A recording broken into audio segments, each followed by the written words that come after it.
contar um negócio para vocês que eu aprendi recentemente, talvez você também não saiba. A gente conhece aquela passagem da palavra que Jesus disse para Pedro, né? Antes que o galo cante, 3 vezes você vai me negar. Só que tem um negócio esquisito. Pela tradição judaica, não poderia haver criação de galo nem de galinha em Jerusalém, onde Jesus estava preso. Se não tinha galo, como é que o galo cantou? Né? A resposta para essa pergunta é que a própria palavra de Deus mostra para a gente lá em Marcos capítulo 13, versículo 35, que Jesus ele estava falando sobre a volta, né, dele, e ele diz o seguinte, para a gente vigiar, porque a gente não sabe quando que ele vai voltar. Se ao entardecer, à meia-noite, ao cantar do galo ou ao amanhecer. Jesus coloca 3 divisões, aliás, 4 divisões de tempo, né, nessa história dele. E é interessante porque os romanos eles faziam isso. Jesus estava usando ali a linguagem da época, que era a linguagem romana, para a divisão das vigílias da noite. Os romanos dividiam a noite, né, desde o pôr do sol até o nascer do sol no outro dia, em 4 períodos de 3 horas.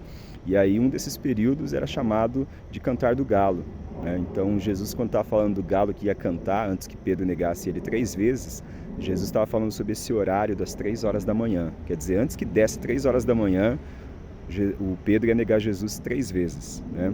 E como é que Pedro soube então que deu 3 horas da manhã?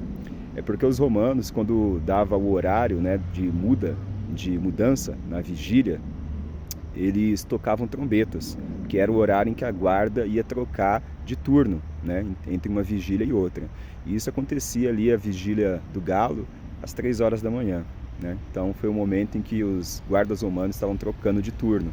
Por isso eles tocaram trombetas, e aí Pedro percebeu que ele tinha negado Jesus 3 vezes antes que o galo cantasse, né? E tem um outro texto da palavra que mostra que o galo cantou 2 vezes, né? O que quer dizer isso? Em épocas de festa, segundo um historiador chamado Plínio, em épocas de festas, os soldados romanos, eles tocavam as trombetas 2 vezes, uma numa direção e a outra vez ele tocava em outra direção, né? Porque era uma época importante e tal, então tinha que garantir ali a troca de turno da guarda, eles tocavam as trombetas 2 vezes. Então naquela noite houve o cantar do galo, esse tocar de trombetas por 2 vezes, porque eles estavam ali na época da festa da Páscoa, né? Na cidade de Jerusalém, toda cheia. Então, por isso que o galo cantou 2 vezes naquela noite, tá bom? É isso aí, não sei quanto isso é interessante para você, mas eu achei super interessante, é importante a gente ter esse conhecimento aí da cultura judaica também, para poder interpretar da maneira certa os textos bíblicos, tá bom?